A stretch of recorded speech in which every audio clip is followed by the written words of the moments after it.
Mata adalah panglima hati. Semua yang kita kerjakan tanpa disadari menciptakan misteri di dalam hati. Baik, buruk, kejam, pilu, sampai kisah ironis, semua akan kita kuak di sini, menembus mata batin.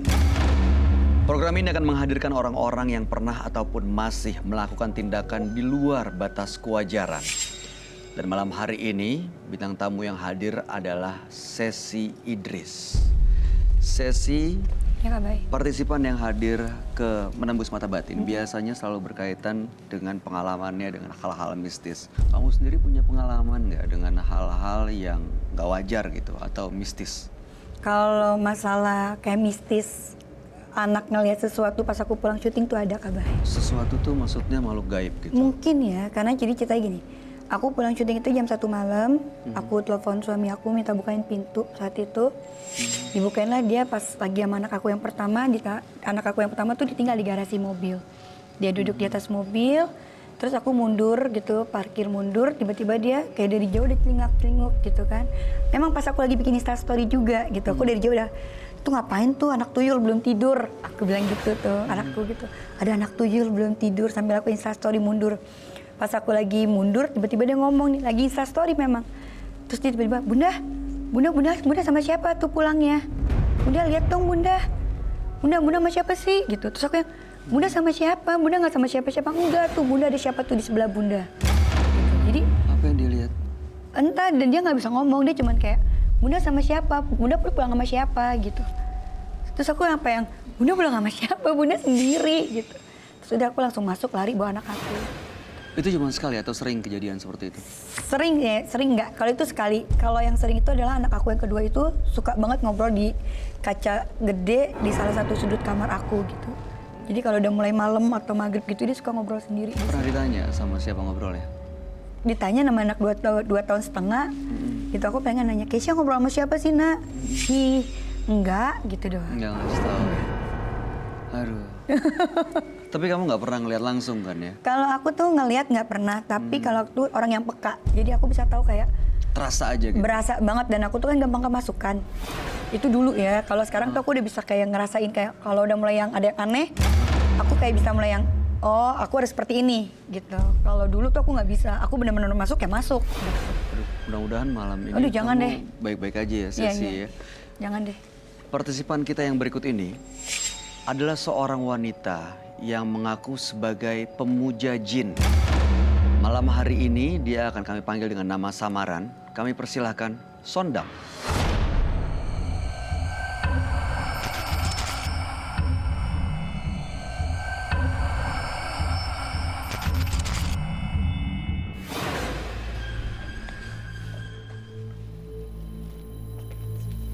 Silakan.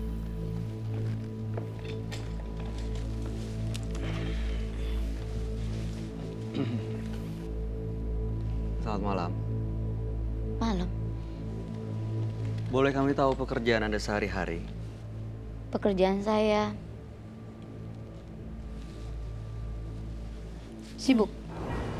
Sangat sibuk dan banyak yang datang untuk meminta tolong. Minta tolong maksudnya?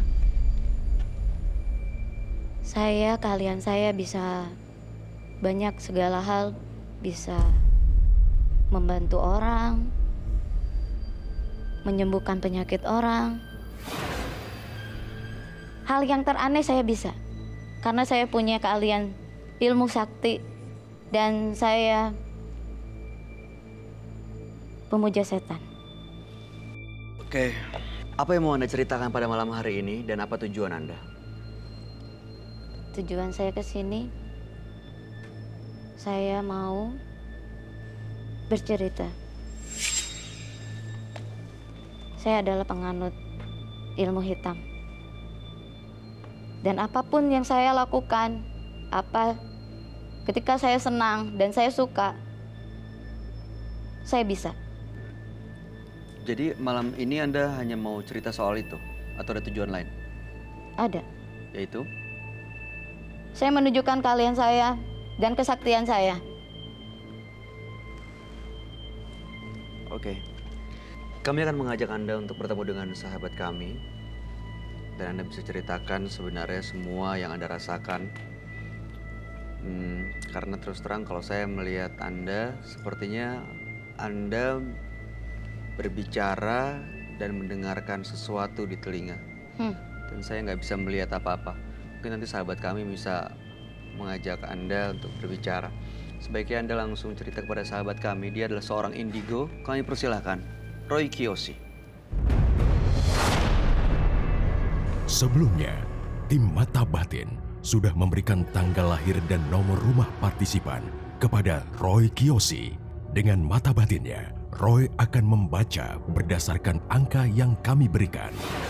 Sondang, tinggal di rumah bernomor 57. Dia terlahir tanggal 16 Juli 1992. Sosok yang baik hati, namun angkuh dan gegabah. Dia terlibat dalam perjanjian dengan sosok jin jahat. Kekuatannya melebihi bentuk fisiknya.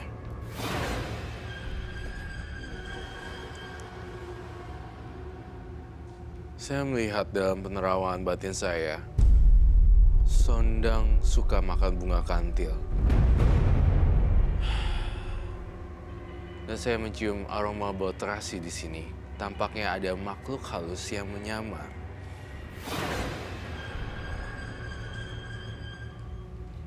Pocong, kuntilanak, dan siluman lainnya.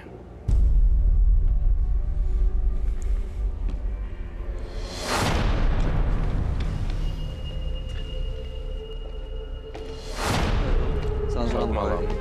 Selamat malam, silakan duduk. Sondang, lahir di tanggal 16 bulan 7 92, nomor rumah 57.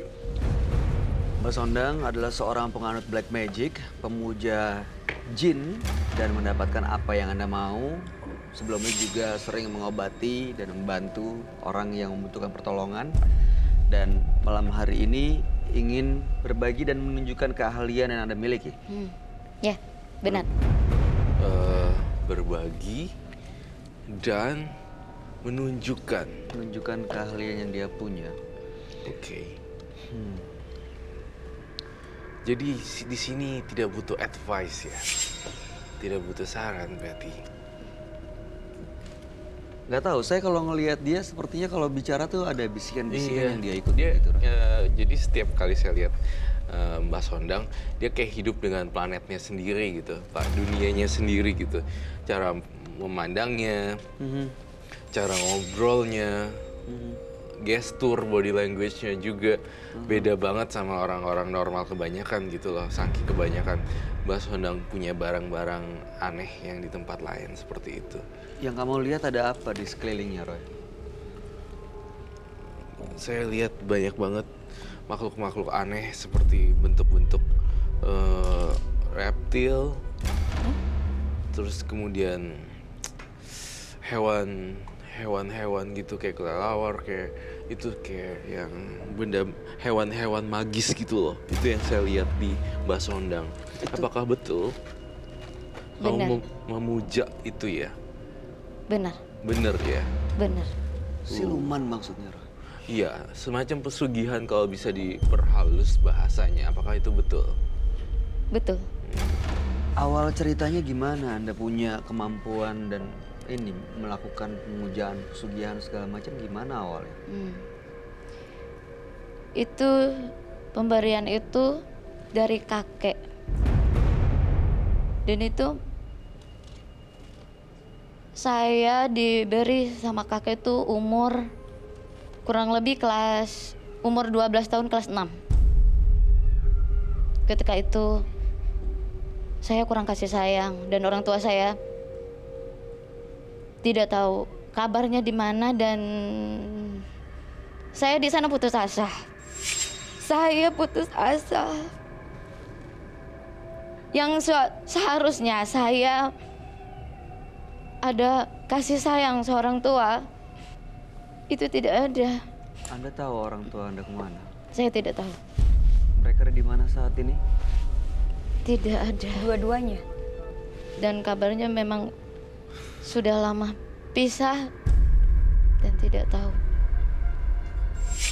Ini saya nggak tahu ya, Roy. Kamu juga dengar atau enggak? Saya Dengar, ada iya. suara kucing. Iya. Ada itu.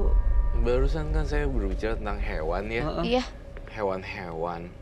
Lalu kemudian ada bunyi-bunyi aneh berkaitan dengan hewan, kucing lah, apa tadi saya bingung. Di situ dia nggak pernah ada kucing loh. Dan ini kru lagi nyari. By the way, saya pengen banget sih Mbak Sondang tuh. Saya lihat kamu punya traumatik dan tragedi di dalam hati. Kayak hati tuh dibelek pakai golok gitu loh, luka batin. Oh, karena masa kecilnya itu. Betul sekali. Dan Mbak Sondang tuh benar-benar menjadi pribadi yang tertutup gitu. Oh, membuat langsung dia nggak mau bersosialisasi dengan orang lain. Betul sekali. iya. Saya putus sekolah malah. Gara-gara itu. Dan saya dijauhin sama teman-teman. Dibully juga. Lalu apa ritual yang Anda lakukan? Saya pergi ke gunung dan saya bersemedi selama 1 minggu. Apa yang kamu semediin? Mbak Itu Sondang? dengan suatu bacaan dan berpuasa, semua saya lakukan. Kamu lihat baik, kamu lihat tangan dia deh. Bener-bener merasa terancam. Insecure, perasaan, ketakutan. Saya pertegas lagi, sekali lagi. Kami bertiga, Roy Kiyoshi, Mbak Sesi Idris, dan Mbak Yoktara tidak akan melukai apapun di sini dan tidak akan menyudutkan Mbak Sondang. Tanamkan dalam pikiran Mbak Sondang kita adalah orang-orang yang sayang, yang care dengan Mbak Sondang. Jadi kami siap berbagi cerita dan mendengarkan dengan sepenuh hati. Karena saya lihat tangan kamu benar-benar nggak bagus, kayak kamu jiwanya kayak lagi takut banget gitu, takut sekali. Everything's okay di sini. Saya tidak takut apa-apa. Sebentar, kamu nggak merasa takut kan malam hari ini kan? Tidak. Atau memang udah gestur tubuhnya dia memang Iya. bawaannya seperti itu, Roy. Bawaannya Mungkin karena juga. ada yang ditutupi. Iya.